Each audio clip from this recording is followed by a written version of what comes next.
most common mistakes which we make with regards to our food habits not only includes the type of food which we choose, but that also the manner in which we consume those foods. Let's take, for example, the consumption of sweets. A diabetic patient or the person who has developed diabetes, it's not just because he has chosen diabetic foods, predisposing foods like sweets or high carb diet, but also the gap between his meals. Suppose he takes foods at random without even considering his digestive capacity or without understanding his body's food demand, that also mounts to his problem. Similar is the case of development of fatty liver. Now, this fatty liver is predominantly found in people who are obese, or at least who have central obesity or the spectrum of metabolic syndrome, which they call. They develop belly fat, and these people definitely will show changes related to the liver in the form of fatty liver. In the days to come, it may evolve into an inflammatory change, or if it is not addressed early, it can result in some abnormal values of liver enzymes, and in distant future, or if the person has much more bad habits with regards to food and lifestyle, it may become cirrhosis or even liver failure. But that's not what we are going to discuss today. We are going to discuss what is simple fatty liver, or maybe non-alcoholic fatty liver disease. The idea is to spread the word about fatty liver even in people who are not going to take alcohol or who are teetotalers. Now, in the days to come, we should also consider people who don't resort to unhealthy eating habits as teetotalers. Why? Because the range of diseases that people develop due to the bad choice of food or bad manner in which they consume food is increasing, and the grave problems which develop thereafter, be it heart related or neurosystem related like stroke, high blood pressure and whatnot. Now, fatty liver is a consequence of errors which happen in the digestive process, and this digestive process errors are not natural, they are man-made. Man-made in the sense bad eating habits and bad choice of food. High carb foods, oily foods, fat foods are linked to development of fatty liver.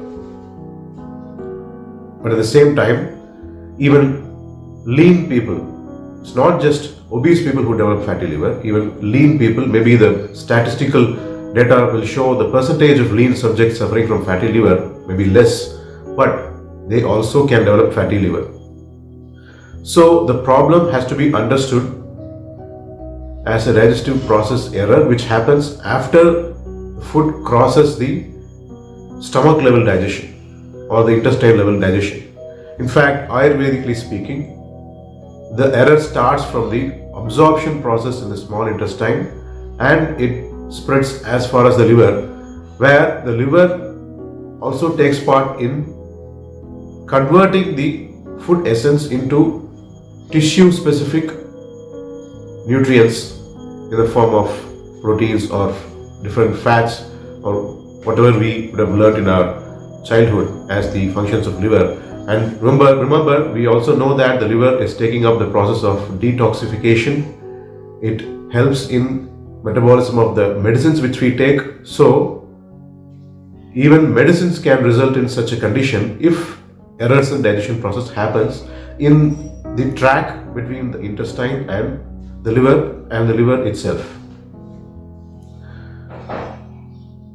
Now, many people, especially people who are aiming to reduce their belly fat and who know that they have fatty liver, presume that exercise is going to help them a lot, weight loss is going to help them a lot. Yes, it is true, but it's not going to be a lasting one. Why? Because exercise can reduce the belly fat, it can reduce the fatty liver changes, it can bring down the triglycerides. Yes, triglycerides are very high in fatty liver patients, and they are in fact getting deposited in the grade 1 fatty liver on the outer aspect of the liver. But what we need to understand is the internal digestive process, which has gone for a change in the wrong direction, resulting in fatty liver, that has to be corrected, and that can be corrected only by making long-term changes in the diet apart from doing our exercise or whatever we do for the sake of reducing our belly fat. Now here we need to understand, Ayurvedically speaking, there are 3 phases in life. A person in young age has a good digestive process. The digestive process is so active. Say for example, from childhood up to the age of 20, 25, in these ages we need to consider this as age range, where the digestive process is very great, not only in the stomach but also in the liver metabolic process in the liver, as well as the tissue level absorption, the formation of various tissues ranging from plasma, blood, muscle, etc.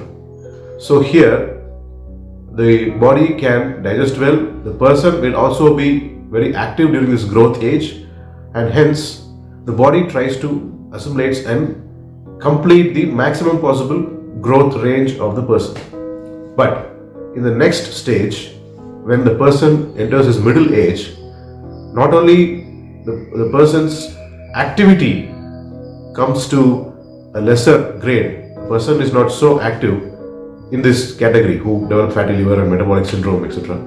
Not only that, but internally also the digestive process is not like before, it's going to come down. Hence, people have to do exercise and also make permanent changes in their choice of food. People may ask this question, whether fatty liver is such a threatening condition, whether we really need to press the panic button.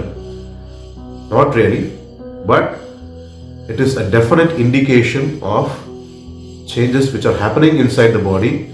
It is a definite indicator of the digestive process has gone for a change. It is not as before, and we have to make long-term sustaining changes in our food habits. So when I mean to say manner of eating, we are supposed to consume food when we are really hungry. Suppose a person has his lunch at say 1 p.m. He has to go for his dinner in the evening, early evening I should say, maybe 7. But there are 2 possibilities. One, the person may go for some bingy eating, having some beverage, high sugar beverage or snacking, which are high in carbs or which are oily also, when we consider the ease at which things are available these days. In this case, the digestive process again goes for a toss, and this can result in the problem. But at the same time, here what we notice is that the person is not really hungry, but he eats things intermittently. The second possibility is he has waited enough till 7 p.m. for dinner, but just for the sake of the time, just for the sake of completion of dinner, he has his food. He has really not listened to his stomach whether he is hungry to the extent of having his regular dinner. We all know that dinner should always be lighter. Even lighter food should also not be beyond the limit. Ayurveda says have heavier food up to half of your digestive capacity when you are full capacity hungry, and have lighter food not in excess. It may be lighter food, light to digest, but it doesn't mean that after the initial level of digestion, after crossing the stomach or intestine, it's going to be still the same lighter food for the deeper digestive process. It's a different story. We need to be very much aware of our capacity to digest food and our food intake capacity. So both need to be understood. Now, the other issue is having certain drugs, which is a not very common thing.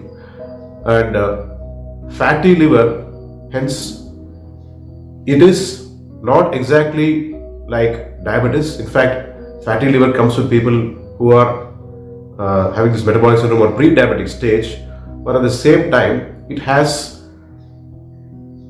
advocations and instructions in the textbook, Ayurvedic scriptures, which we decode. It is understood as something which needs to be dealt in the same way as diabetes. So we call it as Santarpanajanya Vyadhi. Predominantly, it is a problem which is an outcome of digestive errors at the channels between blood and muscle tissue in Ayurvedic terminology. So we need to be wiser with regards to our choice of food, and more importantly, we need to be very much aware of the manner in which we have to consume food. Let's listen to ourselves and consume food. Let's understand our capacity and the real need. And more importantly, let us also be active in terms of doing exercise. And not only that, not only morning exercise or evening walk is going to help us, even during the day, we need to be brisk. So